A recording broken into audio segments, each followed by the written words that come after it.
Contexto Geral entrevista o presidente do Tribunal de Contas do Ceará, o TCE, Edilberto Pontes.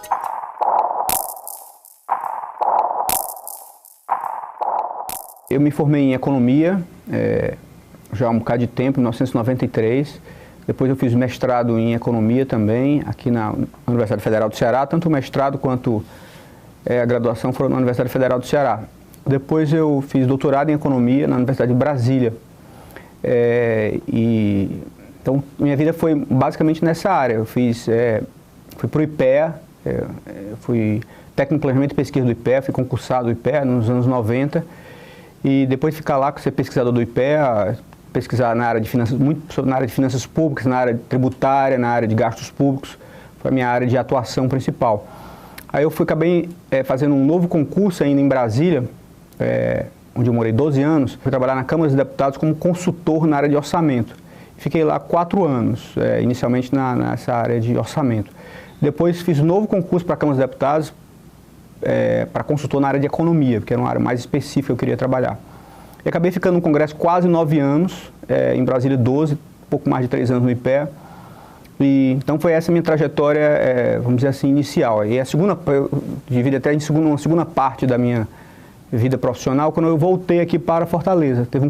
Havia um concurso do Tribunal de Contas do Estado para conselheiro substituto. O nome é auditor substituto de conselheiros. Eram 3 vagas. Esses auditores, eles substituem os conselheiros, e um desses auditores é nomeado para conselheiro titular do órgão. Havia já a vaga do conselheiro titular, que seria de um desses auditores. Então esse era o principal motivo para as pessoas fazerem um concurso, porque também havia uma vaga de conselheiro titular. E eu fiquei 2 anos como conselheiro substituto.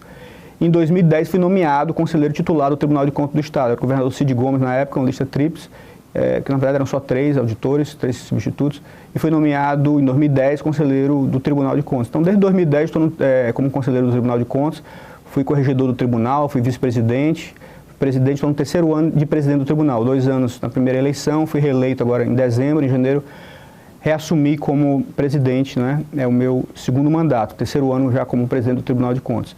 E também me formei nesse tempo todo, me formei em Direito,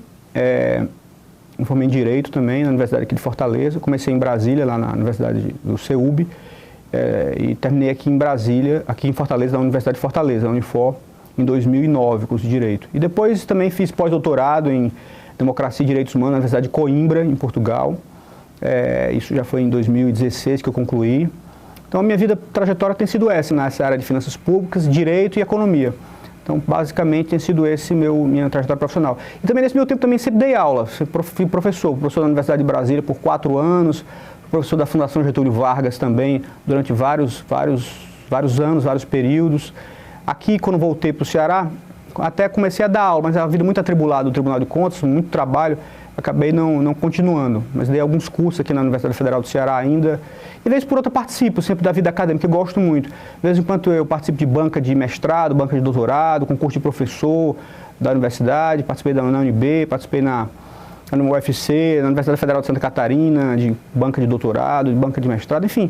Tenho sempre a minha vida muito ligada ao setor público, a vida do setor público especificamente, mas sempre também com o pé na área acadêmica, na universidade, que é uma área que eu sempre gosto muito, que eu comecei a minha vida profissional, na verdade, dando aula, foi isso. Meu primeiro trabalho foi como professor, aos 17 anos, era o meu primeiro trabalho, foi como dando aula, então é uma coisa que eu sempre estou... é uma coisa que sempre está presente na minha vida, a área universitária.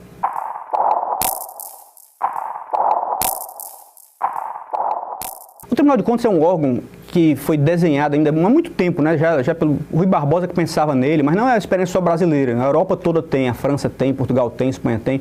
É um órgão que foi desenhado para ser o fiscal, o guardião das contas públicas.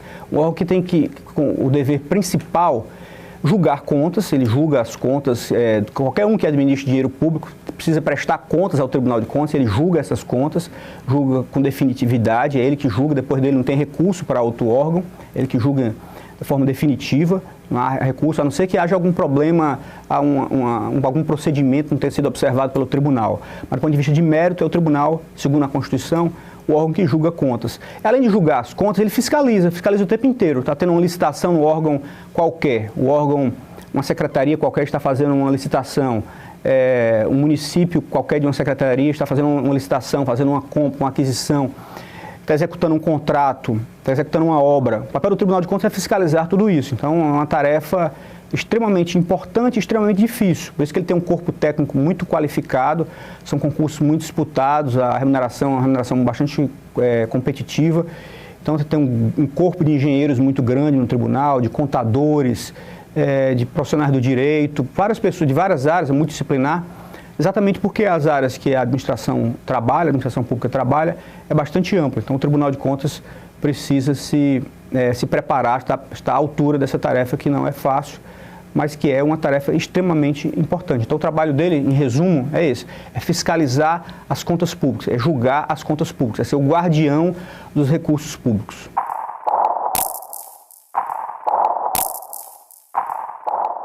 Pois é, então o tribunal julga uma conta irregular e ele pode, por exemplo, ele próprio aplicar uma sanção, várias sanções. Pode ser uma multa, pode ser o débito total, o tribunal apurou que houve um desvio de R$1 milhão, por exemplo, de R$10 milhões. Então ele diz, olha, devolva esses R$10 milhões. Além disso, ele aplica uma multa, pode ser até 30% do valor. Uma multa, por exemplo, de R$1,5 milhão. Ok, além disso, ele pode dizer o seguinte, olha, ele vai ficar um período, até 5 anos, sem ocupar cargos na administração pública. O tribunal também pode aplicar essa sanção, um período sem poder ocupar cargos na administração pública. Além disso, o tribunal tem um dever de representação. O que é o dever de representação? O tribunal encaminha essa sua decisão para os órgãos competentes. Por exemplo, para o Ministério Público, se o tribunal identificar algum indício de improbidade administrativa. Quem move a ação de improbidade é o Ministério Público. Então, o tribunal encaminha para o Ministério Público promover a ação de improbidade administrativa. Além disso, o tribunal pode entender que houve algum indício de crime na matéria do Tribunal de Contas. Também ele encaminha ao Ministério Público, que é o titular da ação penal, e o Ministério Público promover a correspondente ação penal. Outra possibilidade que agora está sendo discutida na época de eleição, é a questão de inelegibilidade, não é? O tribunal encaminha a sua lista à Justiça Eleitoral. E a Justiça Eleitoral pode entender que aqueles que foram julgados, que tiveram contas julgadas irregulares, que tem a lei das inelegibilidades, a chamada lei da ficha limpa, que determina que aqueles que tiveram contas julgadas irregulares pelo Tribunal de Contas, irregularidade que haja improbidade administrativa e haja dolo, eles também são inelegíveis. Então, quem vai fazer esse juízo de valor é a Justiça Eleitoral, que vai entender, olha, realmente foram contas julgadas irregulares, houve improbidade e houve dolo. Então, esses gestores que administraram mal, tiveram as contas irregulares nesses termos, também ficam inelegíveis. Então, como estou dizendo, uma série de consequências para os gestores que administraram mal, tiveram as contas julgadas irregulares pelo Tribunal de Contas, tanto do Estado quanto do Tribunal de Contas da União.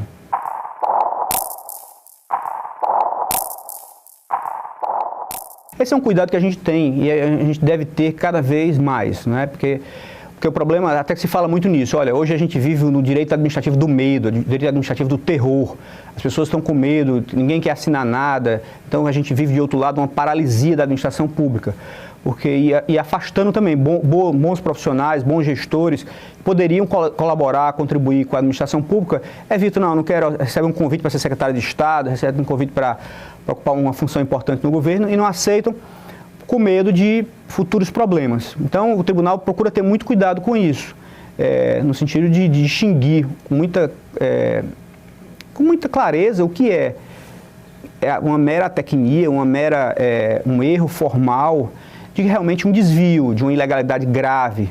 Alguém, por exemplo, dispensa com dolo uma licitação. A lei diz, olha, a regra é licitar, tudo tem que ser licitado, qualquer um pode participar, pode vender para o governo. E aí um gestor vai lá e dispensa indevidamente uma licitação, promove um processo de inexigibilidade indevidamente. Quer dizer, ele está desrespeitando a Constituição, que determina que as compras sejam feitas por licitação. Aí, nesse caso, o tribunal considera, em regra, ele considera uma irregularidade grave, pode ter as contas julgadas irregulares.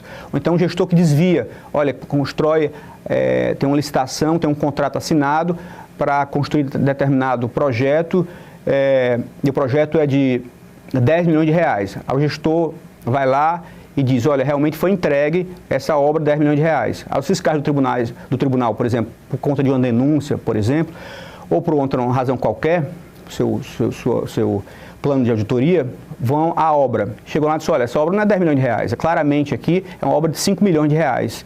É uma obra que o acabamento que foi especificado no contrato e foi dito aqui que foi recebido pelo gestor, a gente vê claramente que o acabamento que foi entregue é muito inferior.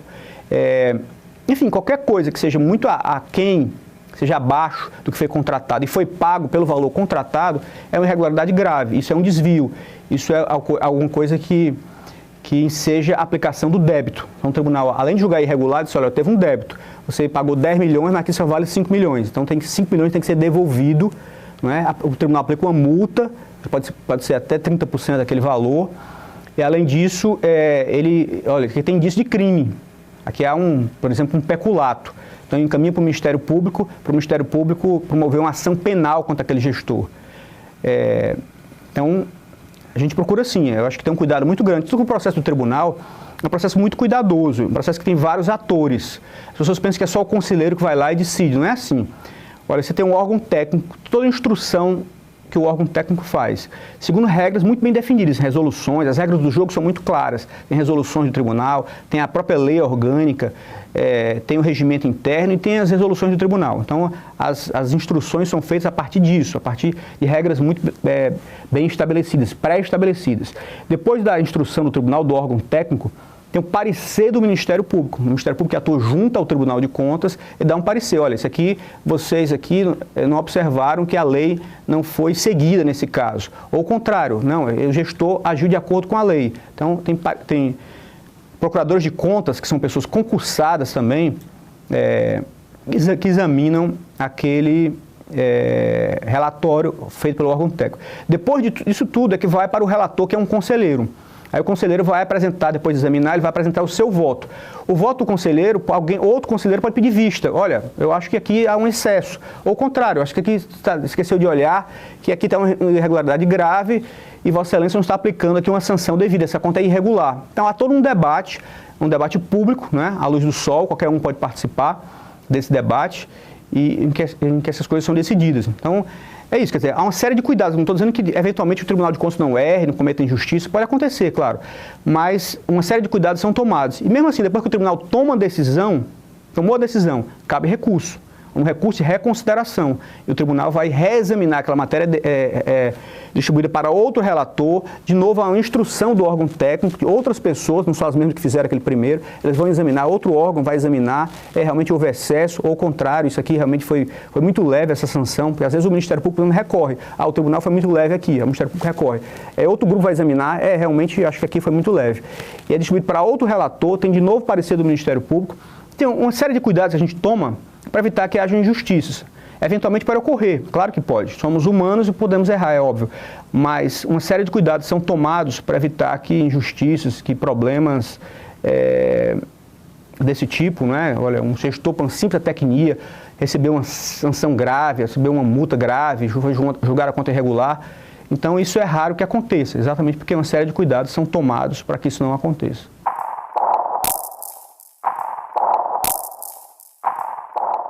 Porque o tribunal ele pode muito, mas ele não pode tudo. A gente tem que entender que as decisões de em que se vai gastar são decisões políticas. Não é o tribunal que toma as decisões em que se vai gastar. O tribunal, quem decide isso, olha, alguém é eleito, o governador, por exemplo, é eleito, né?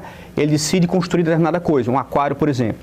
Ele precisa de orçamento, então a Assembleia Legislativa autoriza também participa desse processo. O Tribunal de Contas não participa dessa decisão e nem deve participar. São as pessoas que são eleitas, né, e faz parte do debate público isso, que decidem essas questões todas. Qual é o papel do Tribunal de Contas? É que, uma vez decidido determinada despesa, determinado gasto, o Tribunal de Contas precisa fiscalizar se aquela despesa vai ser feita de acordo com o ordenamento jurídico. Olha, se decidiu fazer, tem que ter licitação, sim ou não.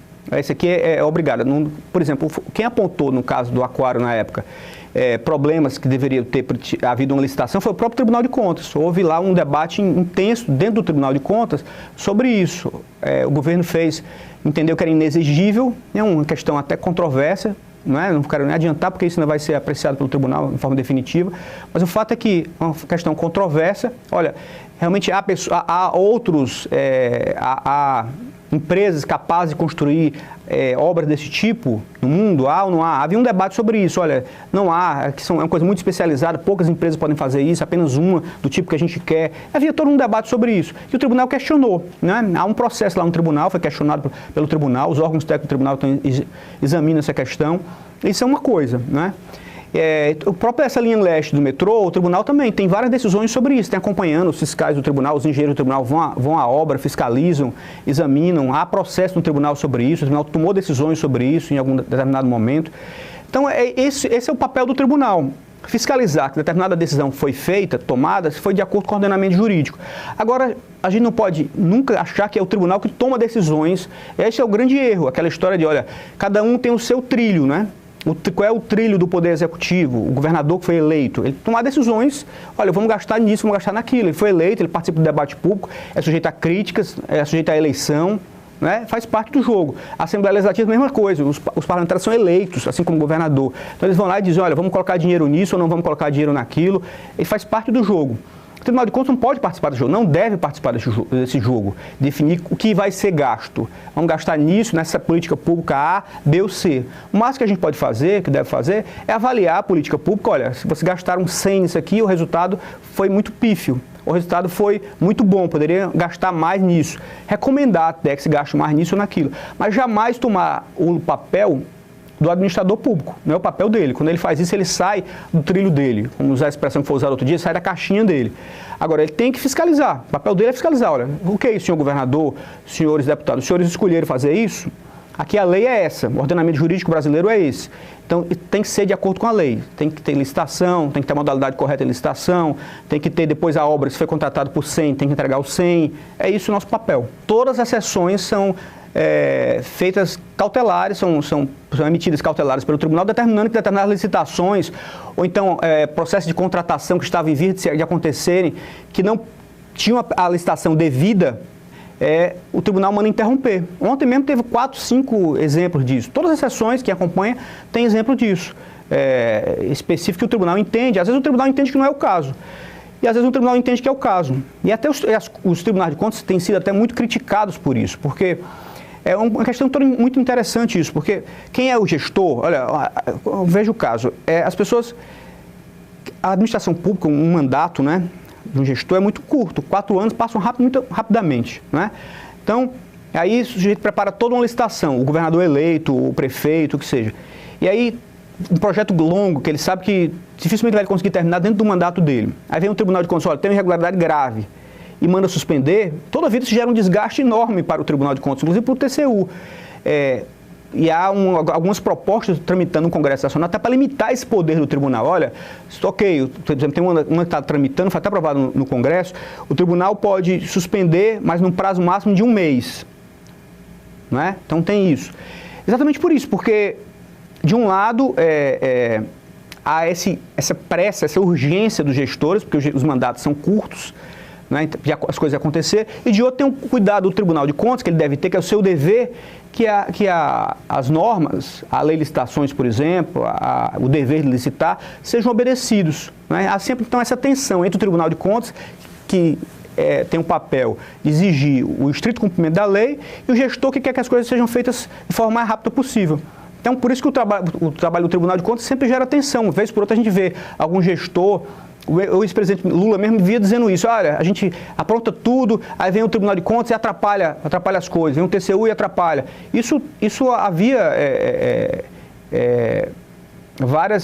existiam várias manifestações nesse sentido, não só dele, quase todos os gestores reclamam, né? Uma tensão grande dos órgãos de controle e dos órgãos de execução em relação a isso. Por isso o tribunal, acho que o ponto é esse, a gente tem que ter muito cuidado. Quem faz parte do Tribunal de Contas tem que ter muito cuidado, tem que ser assim, muito rigoroso, mas ao mesmo tempo não pode atrapalhar a administração, né? Tem que realmente, olha, o que é de acordo com a Constituição, de acordo com a lei. Então a gente tem o nosso dever de atuar da forma mais firme possível. Mas ao mesmo tempo não querer substituir o gestor, não querer atrapalhar a gestão. Então tem que ter esse cuidado. Isso é, na prática, no dia a dia, é que isso vai se construindo. Mas uma das providências que nós tomamos é isso, olha, os procedimentos são os mais claros possíveis. Não fica na mão do presidente do tribunal, não fica na mão do conselheiro A, B e C. Isso é o conjunto do tribunal que vai decidir isso. Então o órgão técnico, parecer do Ministério Público, um relator leva, os outros têm que aprovar. Então quanto mais governança a gente tiver na tomada dessas decisões, menos sujeitos a gente vai estar a críticas, né? Sempre vai ter crítica, claro, mas olha, quando alguém criticar, a gente vai mostrar, olha, isso foi examinado por muita gente, não foi só o relator, foi só o presidente do tribunal, isso foi examinado por muita gente, o corpo técnico examinou, outro examinou também, várias pessoas examinaram isso aqui, realmente tem irregularidades graves. Então o tribunal vai receber a crítica, talvez, mas ele vai mostrar que a sua crítica, que a sua atuação é procedente, porque ele realmente está tendo cuidado, que é o seu dever, com o recurso público, com a observância da lei, com a observância dessas normas de licitação, por exemplo, que são fundamentais.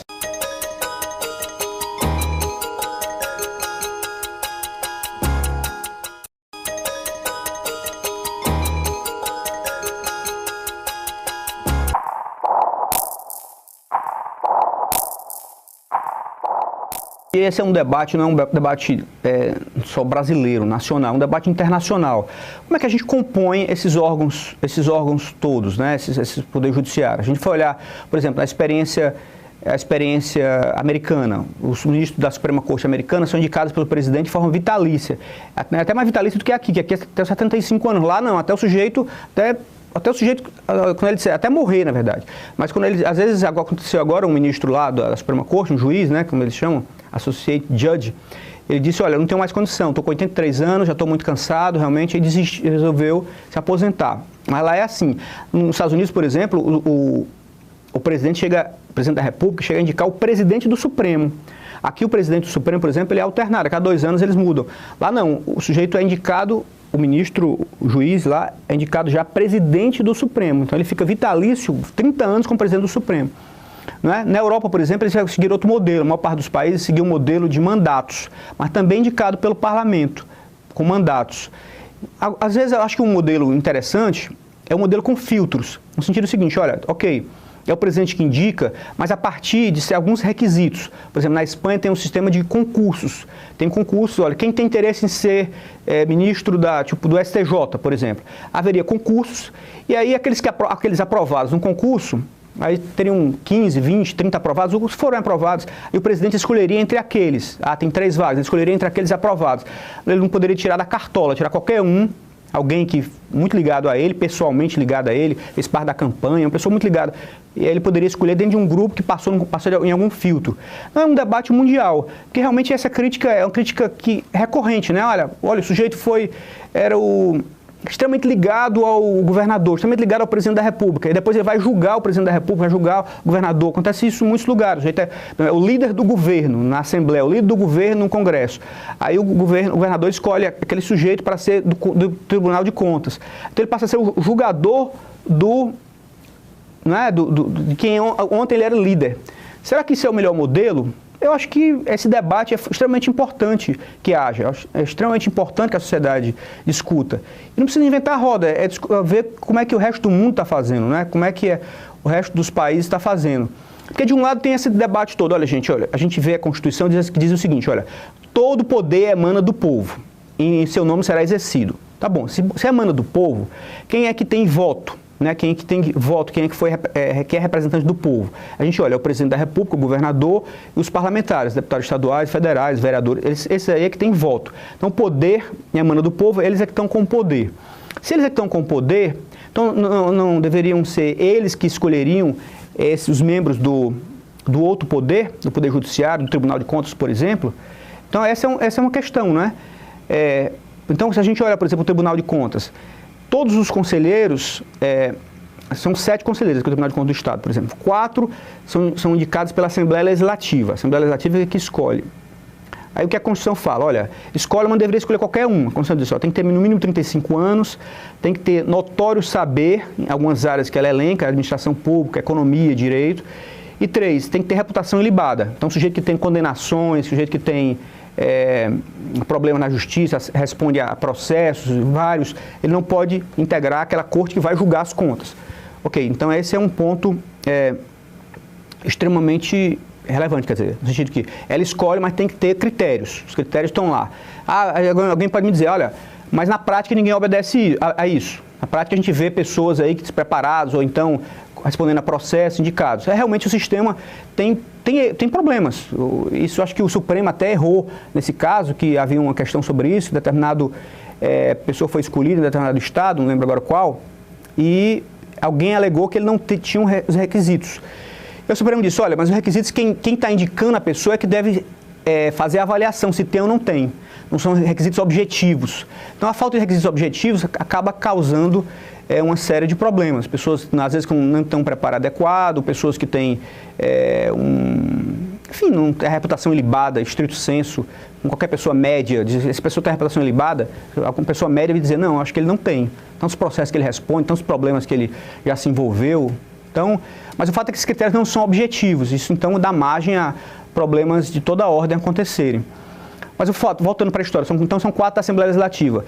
Um vem dos conselheiros substitutos, aqueles que eu falei que venham dessa carreira, que foi um concurso público para o Tribunal de Contas, em geral uma vaga, 2, no meu caso foram 3 vagas, eram os 3 conselheiros substitutos, e a outra vaga vem do Ministério Público de Contas, também são concursados.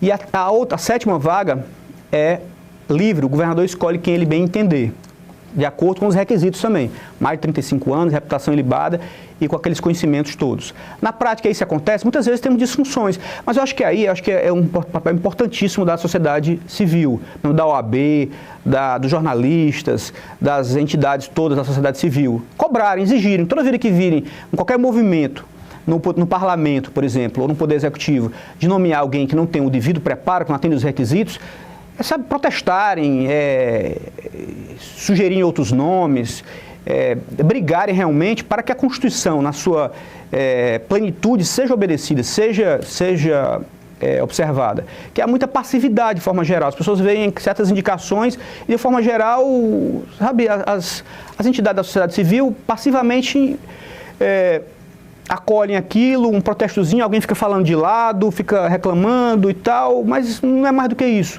Dificilmente a gente vê um movimento forte. Já aconteceu, por exemplo, eu lembro que no Congresso Nacional quis nomear determinado senador que tinha série de problemas. Acho que até condenações ele tinha, série de problemas. Mas esse realmente era um caso muito grave, tanto que esse sujeito hoje está preso. Mas ele foi indicado pelo Senado para o Tribunal de Contas da União. Mas houve um movimento tão forte, talvez que fosse um nome muito significativo, muito representativo desses problemas todos, que houve um movimento muito forte, inclusive dos ministros do TCU, dos servidores do TCU, acho que a OAB, se não me engano, participou, várias entidades participaram e o Senado recuou. Não, realmente, aí acabou nomeando outra pessoa. Então, eu acho que é muito importante, sabe, que a sociedade se organize também. Porque a Constituição está aí já, colocando os requisitos. Na prática, observado ou não, acho que depende muito da gente também exigir se com mais força, com mais energia, que os requisitos constitucionais sejam obedecidos.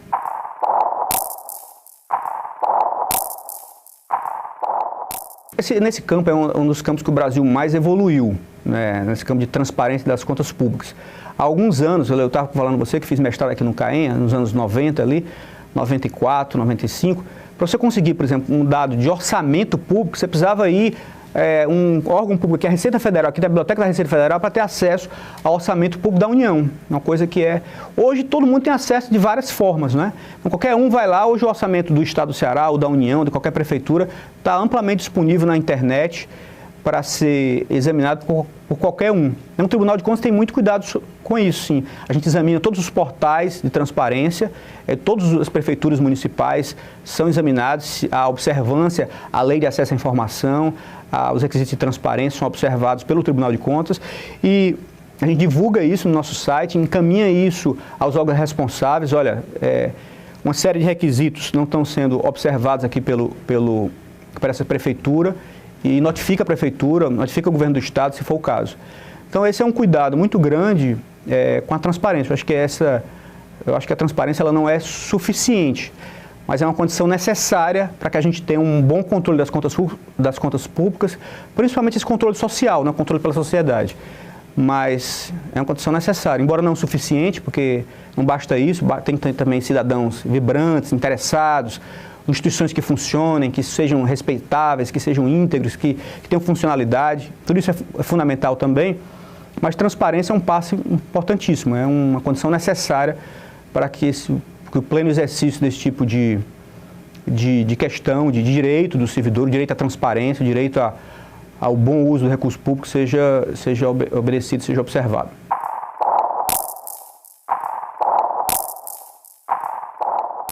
É interessante isso.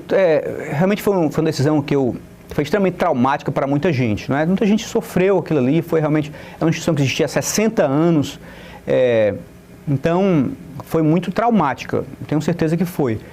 Agora, passado isso, já que quem tinha decisão, quem tinha a competência, que tinha o poder de tomar a decisão, tomou a decisão, e o Supremo disse que aquela decisão tinha sido de acordo com a Constituição, não é? Uma decisão do Supremo de 8-2, restou ao Tribunal de Contas do Estado do Ceará, o TCE, assumir essa função e seguir, quer dizer, eu disse, olha, deu mais funcionalidade ao controle externo, na minha avaliação que sim, já que foi essa decisão política, foi tomada por quem tinha competência de tomar, não foi o Tribunal de Contas que tomou essa decisão, o TCE que tomou essa decisão, sim, agora você tem uma condição, uma possibilidade de ter muito mais funcionalidade no controle das contas públicas estaduais e municipais, porque você tem uma sinergia grande entre os auditores que faziam a fiscalização municipal com os auditores que fazem a fiscalização estadual, quer dizer, então agora você tem um ganho de escala, tem sinergia. O que acontecia antes? Antes ia no município lá, os auditores do Tribunal de Contas dos Municípios, realizar determinada fiscalização. Daqui a 1 mês, 2 meses, iam os auditores do TCE, porque tinha um convênio com o Estado, os auditores do TCE iam lá 2 meses depois, quer dizer, hoje vai só uma vez, examina tudo, né? Fiscaliza tudo, tanto os convênios quanto os recursos municipais, estrito senso.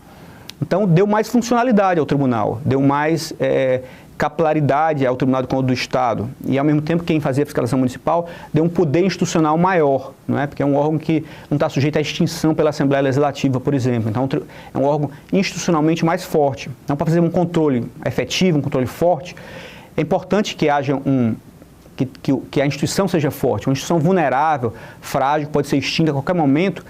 Essa instituição, para fazer o controle, é muito complicado. Então, eu acho que, nesse sentido, se ganhou também. Se ganhou uma instituição mais forte, menos vulnerável, menos frágil, que era o Tribunal de Contas dos Municípios, ao ser TCE.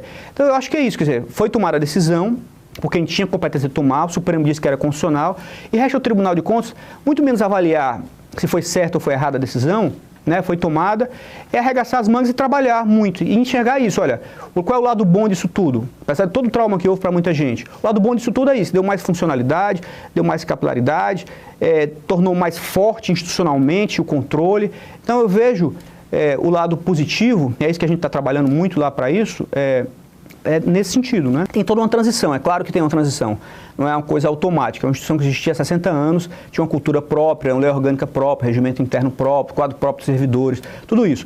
Mas eu acho que quando a Assembleia tomou a decisão, ela estabeleceu uma regra de transição que pareceu razoável. Ela trouxe os servidores do TCM para o TCE, ou seja, toda a experiência de fiscalização não foi perdida. Estava com os servidores do TCM, foram para o TCE todos. Então, tanto é que não parou um dia sequer. Assim que a gente assumiu isso, as fiscalizações já foram retomadas. Ano passado, já em setembro, já tinham equipes lá do TCE trabalhando e fiscalizando municípios. Esse ano, vários municípios, na verdade, dezenas de municípios, estão sendo fiscalizados pelo Tribunal de Contas do Estado. Então, a gente mandou para a Assembleia Legislativa uma nova lei orgânica, transformando em uma lei orgânica única, né, do Tribunal de Contas do Estado, porque hoje tem uma lei orgânica do TCE e a lei orgânica que regia o extinto TCM, que é o que hoje está regendo os processos municipais que nós estamos fiscalizando. Mas isso está sendo unificado, foi enviado já o projeto para a Assembleia Legislativa desde março, estamos esperando que eles aprovem. Assim que eles aprovarem, nós vamos aprovar um novo regimento interno, né, o novo plano de carreira também unificando, já está pronto, vamos nos próximas semanas enviar para a Assembleia Legislativa aprovar também, para que ela examine e possa aprovar esse novo plano. Então, quer dizer, eu acho que é natural que haja uma transição. Nós estamos em pleno curso dessa transição. Mas o fato é que o que é essencial é que a fiscalização não seja que os julgamentos não sejam interrompidos. Isso qualquer pessoa que está examinando, que está no dia a dia do tribunal, que está examinando, que está acompanhando o dia a dia do tribunal, está vendo o que está acontecendo. O Tribunal de Contas está presente nos municípios, os julgamentos estão acontecendo, as fiscalizações estão acontecendo, e o que tenho ouvido de muita gente, claro que nada é unânime, há sempre críticas, é natural que haja, mas de uma forma geral, o diagnóstico é que o controle ficou mais forte. O Tribunal de Contas ficou mais forte, a fiscalização dos municípios ficou mais forte, porque você tem uma instituição mais forte, que agora com mais sinergia com as técnicas, com as práticas do TCE, até para a gente comprar, por exemplo, equipamentos. Vamos dar um exemplo, equipamentos de informática hoje são caríssimos, mas hoje ninguém faz nada, uma fiscalização de verdade, antenada com o século XXI, sem intensivo em tecnologia da informação, sem usar esses softwares, essas plataformas todas que permitem cruzamento de grandes bancos de dados, que permitem análises automatizadas de editais de licitação, por exemplo. Exigem softwares. Esses softwares são extremamente eficientes, mas são muito caros. Além de serem caros, eles demandam tempo para aprender, né? Se você comprou um negócio, ligou na tomada e começa a usar. Não é assim. Exige um treinamento muito grande. As pessoas passam 6 meses, 1 ano treinando. E o fato de a gente ter agora esse ganho de escala, ter uma instituição só, é muito mais fácil a gente comprar isso. A gente precisa comprar os dois. Dinheiro para os dois a gente não tem, os dois comprarem. Ou só um compra. Só um compra o software, não é? E usa tanto para Estado quanto para município. Então, os ganhos nesse campo foram muito grandes, não é? Esse ganho de sinergia, de ganho de escala, ganhos de maiores possibilidades de recursos materiais serem utilizados pelas mesmas pessoas, por isso uma fiscalização mais eficiente, um tribunal mais forte. Eu acho que esse é o lado positivo que vejo assim, com muita clareza. Quem está acompanhando o dia a dia, eu acho que não tem como negar que isso é um fato.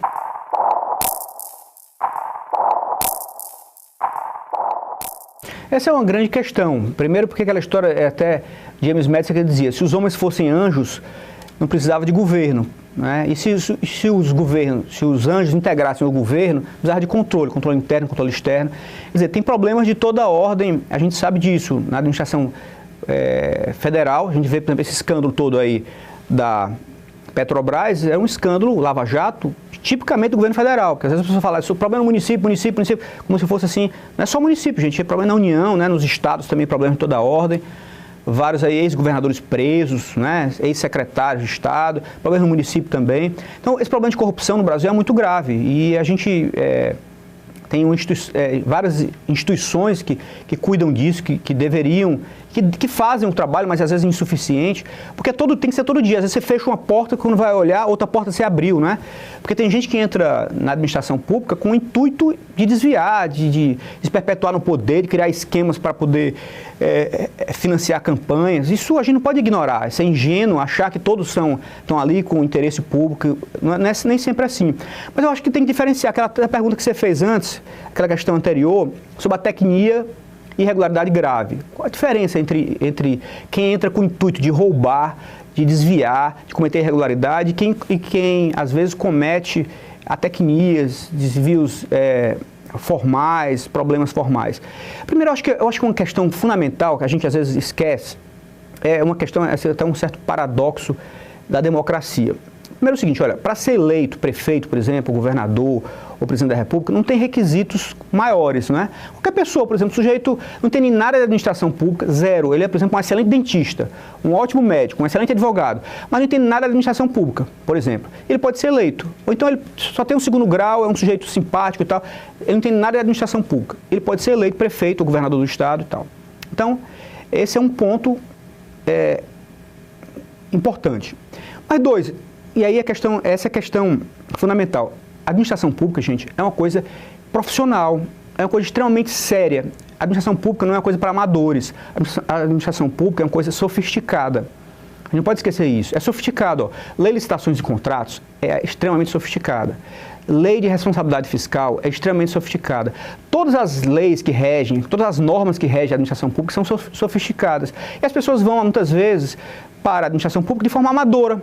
E aí cometem uma série de erros primários, erros banais, porque acham que a administração pública é uma coisa amadora e não é. A administração pública tem que ser profissionalizada, né? Isso já lá de Max Weber já falava nisso, e a gente aqui já no século XXI, já em 2018, tem gente que parece que não conseguiu aprender isso, que a administração pública não é coisa para amadores. Então, essas prefeituras todas têm que ter, assim como o governo do estado, tem que ter um corpo técnico, um corpo burocrático preparado, permanente, não é? Tem que ter concurso, sim, para auditor, tem que ter, sim, concurso para procurador, tem que ter um corpo técnico de gente que entende de administração pública, que entende de planejamento. Tudo isso é fundamental. Muitas vezes chega o prefeito, se elege, aí ele não tem formação devida, às vezes é um ótimo dentista, mas não um bom administrador público, porque, repito, a administração pública é algo sofisticado, algo que exige preparo, não é uma coisa para amadores, é uma coisa que realmente exige, quer dizer, ser eleito prefeito qualquer um pode ser, mas gerir a administração pública precisa de equipe, precisa de máquina pública, precisa de administração pública boa, de bons técnicos. Eu acho que outra coisa importantíssima é a governança.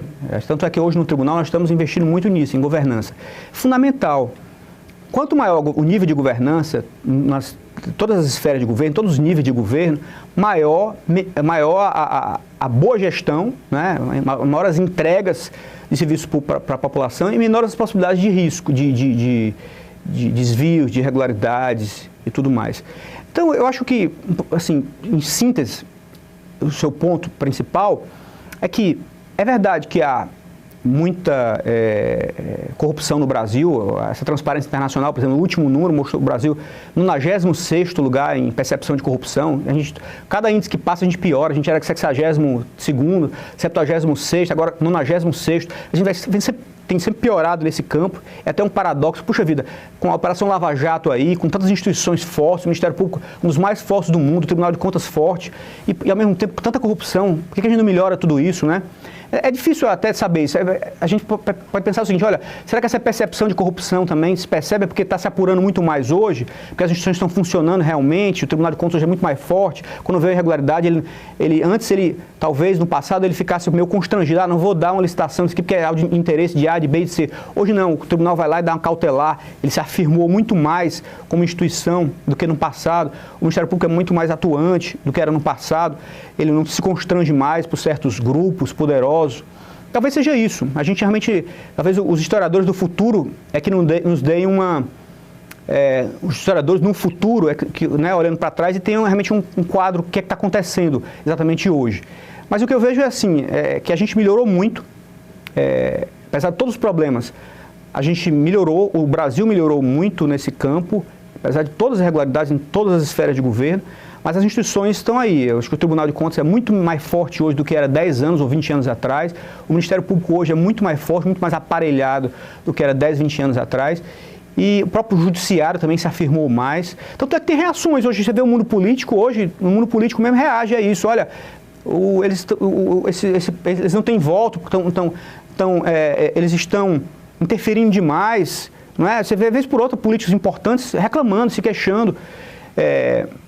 Então, quer dizer, é também uma reação disso. Às vezes, realmente pode ser excesso. Pode ser que o Tribunal de Contas eventualmente cometa excesso. Pode ser que, eventualmente, o Ministério Público cometa excesso. O Tribunal de Contas, mesmo até pouco tempo, era isso. Olha, é o Tribunal de faz de conta. Quem não já ouviu essa expressão? O Tribunal de faz de conta. Não está ali só para constar, para um órgão de adorno. Hoje é o contrário. As pessoas dizem o contrário. Olha, é o Tribunal de Contas que atrapalha, que está uma licitação que está acontecendo, eles impediram que acontecesse, que aplicou multas pesadas, que fiscalizou algo que as pessoas achavam que não deveria fiscalizar, e toda hora alguém querendo tolher a atuação do Tribunal de Contas, tá atuando demais. Então, acho que isso faz parte do debate público, por isso que é fundamental, isso é fundamental, o papel do cidadão, o papel da sociedade organizada, o papel da OAB, o papel das entidades de classe, o papel dos jornalistas, o papel da imprensa livre, isso é muito importante para fiscalizar também os órgãos de controle, também a atuação do Tribunal de Contas. Olha, Tribunal de Contas, vocês deviam ter visto isso e não viram, por que não viram isso? Ou ao contrário, vocês aqui se excederam, vocês aqui foram muito rigorosos nisso, acho que isso aqui é interesse muito maior, o custo-benefício, isso aqui não está compensando. Eu acho que a sociedade civil, acho que é um ponto importante. Quanto mais ela for ativa, quanto mais vibrante ela for, quanto mais viva ela for, quanto mais ela exigir do Tribunal de Contas, das instituições de controle de uma forma geral, mais elas serão funcionais, mais elas atuarão bem.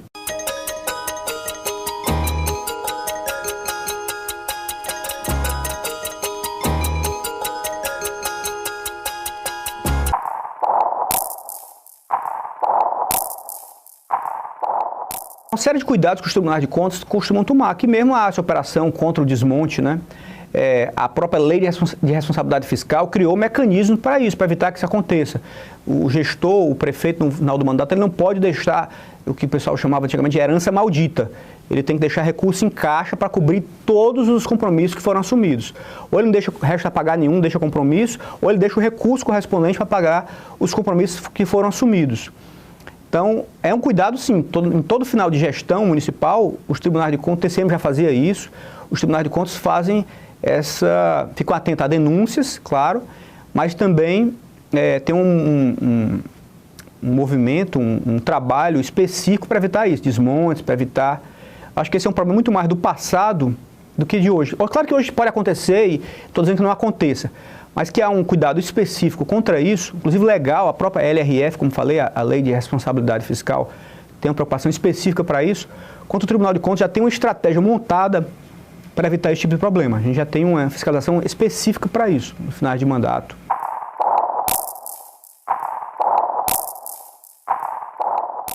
Se a gente olhar o Brasil, um país, sempre se fala isso, um país de renda média, a carga tributária do Brasil já é das maiores dos países de renda média. Né? A carga tributária já é bastante grande no Brasil, então tem muita receita disponível. Mas ao mesmo tempo, se olhar de outro lado, as carências do Brasil são enormes, a nossa infraestrutura ainda é muito deficiente. Se a gente olhar nossas estradas, nossas BRs, as estradas todas esburacadas, nossos portos precisam de muitos investimentos. O problema de saneamento no Brasil é gravíssimo, né? Acho que menos de 50% da população brasileira tem acesso a saneamento básico. O problema de saúde é muito grave também, de educação está longe de ser resolvido. Então, as demandas por gastos públicos são muito grandes, no Brasil são muito grandes ainda. Então, essa é a questão toda. Mas o fato é que isso é fartamente constatado, tem muitas evidências sobre isso. Olha, se houver um desequilíbrio fiscal, governos desequilibrados, governos que gastam muito mais do que arrecadam, que acumulam dívidas permanentes, sucessivas, dívidas crescentes, isso gera uma série de problemas para a economia, para a sociedade. Né? Uma série de problemas, por exemplo, hiperinflação, boa parte da razão da hiperinflação são déficits públicos sucessivos, dívidas crescentes, isso acaba causando hiperinflação. Causa déficit no balanço de contas correntes. Enfim, isso é o que o pessoal chama de déficit gêmeos. Então, o diagnóstico é isso. Olha, gente, tá bom, é verdade. Tem um monte de problema aí, mas o fato é que a receita que a gente tem é essa aqui. É igual um pai de família. Diz o seguinte, olha, uma casa qualquer, uma família qualquer, olha, era excelente que o meu filho estudasse numa escola melhor, era excelente que eu tivesse um plano de saúde melhor, era excelente que eu morasse numa casa melhor. Tá bom, mas eu só ganho isso. Se eu só ganho 5 mil, eu não posso gastar 10 mil. Não é isso? Então, o país é a mesma coisa, ele tem de viver de acordo com as suas possibilidades. Então, o ajuste fiscal é fundamental. E por isso é que tem um teto de gastos públicos aprovado no governo federal, tem um teto de gastos públicos aprovado no governo estadual. Acho que esse é um pré-requisito. Vai ter dificuldade de toda a ordem, os funcionários públicos agora mesmo estão reclamando. Olha, os juízes mesmo, várias categorias de servidores públicos, há muito tempo não tem reajuste. Devem ter reajuste ou não devem ter reajuste. A inflação está aí, todos os meses a gente vê, né, as coisas vão aumentando. Enfim, é um debate tanto, eu acho que esse é um debate público, mas que a gente tem que ter muita clareza que realmente o controle das contas públicas, o ajuste fiscal, é algo que não pode se abrir mão, porque é um pouco ilusório, a gente às vezes tende a ilusão, olha, eu vou aqui me auto-enganar com um pai de família, voltando para a história, que tem uma renda de 5 mil e quer gastar 10, como é a mesma coisa de um país. Ele pode se auto-enganar, e o país não tem a coisa que ele produz, ele pode imprimir moeda, né? Imprimir moeda e aí daqui a pouco é hiperinflação. Então, se auto-enganar, vou gastar muito mais do que realmente as minhas possibilidades, e daqui a pouco um monte de problema surge. E aí o país começa a crescer, mas é o que o pessoal chama de voo de galinha. Cresce, voo de galinha, que é aquele voo que rapidinho cai de novo. Né? O Brasil tem passado nos últimos anos por esse tipo de procedimento. Então, para mim, e acho que é uma preocupação muito grande do Tribunal de Contas do Estado, o ajuste fiscal é fundamental. Por isso que a gente lá é tão rigoroso com o cumprimento da Lei de Responsabilidade Fiscal. A gente é muito rigoroso lá quanto a isso, com o cumprimento dos limites de gasto pessoal, de endividamento. Nós somos muito rigorosos. Agora, o teto de gastos públicos, por exemplo, que foi aprovado no governo estadual, estamos monitorando, fizemos auditoria em todos os órgãos públicos aqui do estado do Ceará, monitorando isso, o cumprimento do teto de gastos públicos, porque a gente considera isso fundamental. A gente fala até um tom de brincadeira, mas é verdade. Enganar a contabilidade se engana, mas o caixa não. Vários estados, Brasil afora, fizeram isso. Olha, interpretações muito flexíveis, frouxas da lei de responsabilidade fiscal, às vezes o Tribunal de Contas participando disso, e aí, ok, enganaram a contabilidade. Ok, você não atingiu o limite de despesa de pessoal, está tudo ok. Mas quando chegou à realidade, o caixa, salários atrasados de servidores públicos, né? Fornecedores atrasados. Por quê? Porque você enganava a contabilidade. Aparentemente é ok, está tudo ok. Mas com interpretações mais flexíveis, mais frouxas dos termos da lei de responsabilidade fiscal. O Tribunal de Contas do Estado do Ceará sempre evitou isso. A gente sempre foi muito rigoroso e continuamos sendo, e vamos continuar sendo, porque a gente entende que o ajuste fiscal é um grande valor, o equilíbrio das contas públicas é um grande valor que não pode ser perdido. No parecer prévio das contas do governo, isso foi verificado. O tribunal sempre verifica. Quadrimestralmente é enviado o relatório de gestão fiscal, em que se é observado pelo governo do Estado. O parecer prévio também examina isso. Aqui está sendo dentro dos limites, o gasto pessoal está dentro dos limites, né, da lei de responsabilidade fiscal. O limite de endividamento também está dentro dos limites. O limite é 2 vezes a receita corrente líquida. Aqui no Estado do Ceará está 0,50, menos do que isso, salvo engano, o último número. Então, do ponto de vista fiscal, tanto é que houve há pouco tempo, essa entidade não foi aqui, foi a entidade federal, acho que a Fierj, salvo engano, fez uma avaliação. O Estado do Ceará saiu em primeiro lugar no Brasil em termos fiscais, né? E aqui, eu, sem querer dizer que isso por conta do Tribunal de Contas, mas certamente nós temos nossa parcela de responsabilidade, porque nós somos muito exigentes, acompanhamos muito de perto, monitoramos muito de perto o estrito cumprimento da lei de responsabilidade fiscal aqui no Estado do Ceará. Então, o Estado do Ceará, sim, tem cumprido toda a LRF.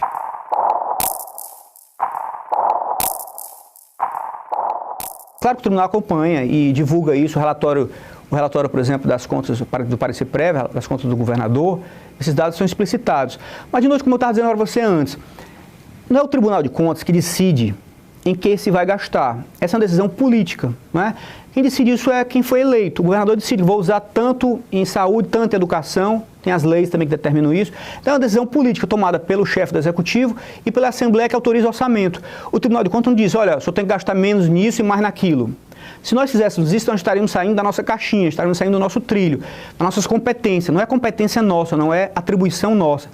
Nós não podemos dizer ao governador, gaste menos nisso e mais naquilo. Nós não podemos fazer isso. Podemos apenas explicitar, olha, está se gastando tanto nisso, tanto naquilo. E eventualmente até recomendar. Olha, poderia-se fazer isso aqui teria um custo-benefício. Mas até aí no máximo. Não é? Mas essa decisão de quanto se gastar em atividade A, B ou C, programa A, B e C, isso é uma decisão política, uma decisão do governo do Estado, porque encara isso como prestação de contas, publicidade como prestação de contas, como, olha, eu estou gastando, estou prestando contas à população, estou gastando nisso. É um debate público também, as pessoas podem dizer, olha, não entendo dessa forma, o senhor deveria gastar mais naquilo, nisso ou naquilo. Ok, é uma decisão legítima que se haja esse debate. Mas, de novo, não é uma decisão do Tribunal de Contas, nem poderia ser, né? Quem foi eleito é que vai decidir essas coisas.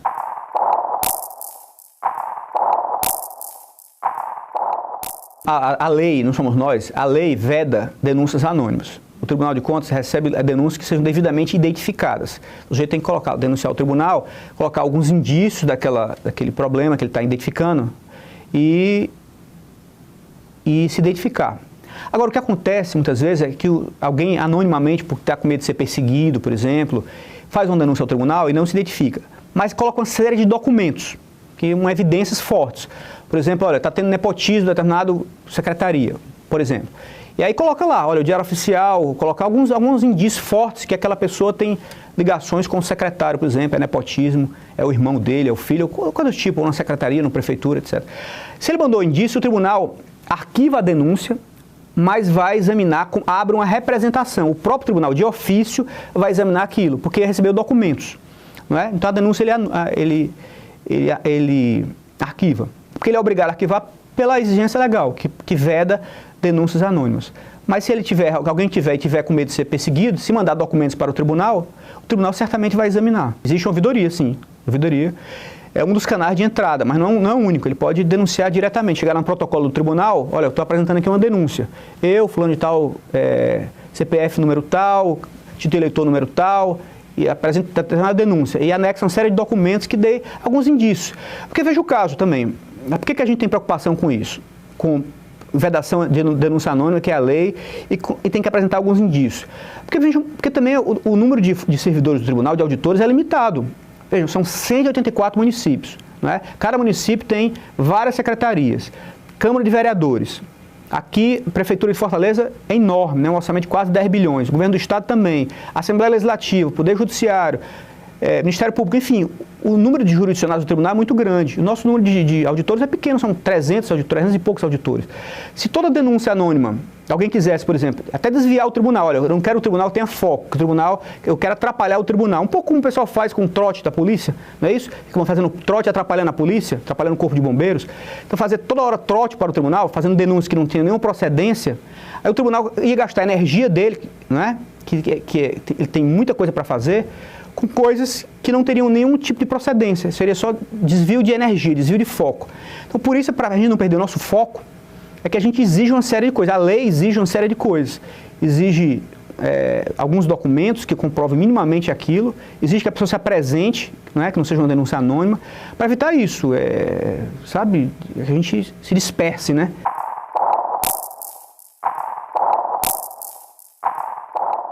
Primeiro, um prazer conversar com vocês aqui. Muito obrigado pelo convite. A gente sempre tem muita satisfação em debater com as pessoas, em mostrar o Tribunal de Contas, em discutir nossos pontos de vista, como o tribunal funciona, quais são as suas limitações. Muitas vezes o tribunal é vítima de críticas, sofre críticas por incompreensões, porque o tribunal às vezes não se expressa bem, não coloca exatamente quais são as suas atribuições, suas competências, seus limites. Então, dizer a todo mundo, a toda a sociedade, que o Tribunal de Contas está trabalhando muito duro. A gente tem uma equipe grande lá, de pessoas muito preparadas, pessoas que estão se esforçando para fazer um trabalho bom, um trabalho forte, e que está aberto à sociedade, a críticas, a sugestões, a participação. Acho que uma das marcas do Tribunal de Contas é isso. A gente está sempre fazendo seminário, sempre fazendo debate, sempre fazendo eventos, sempre procurando atrair alunos. A gente tem um programa lá que os alunos das universidades, das escolas públicas vão ao Tribunal de Contas. O Tribunal de Contas vai às escolas públicas estaduais, as escolas públicas, acho que quase todas as escolas públicas estaduais já receberam visitas do Tribunal de Contas do Estado. A nossa filosofia é um tribunal forte, um tribunal íntegro e um tribunal, mas jamais um tribunal arrogante. Pelo contrário, um tribunal assim, aberto, completamente aberto à sociedade, às diversas instituições do Estado do Ceará, enfim, aberto ao diálogo de forma permanente. Forte, íntegro, isso sim, mas jamais arrogante, jamais isolado, jamais refratário ao diálogo.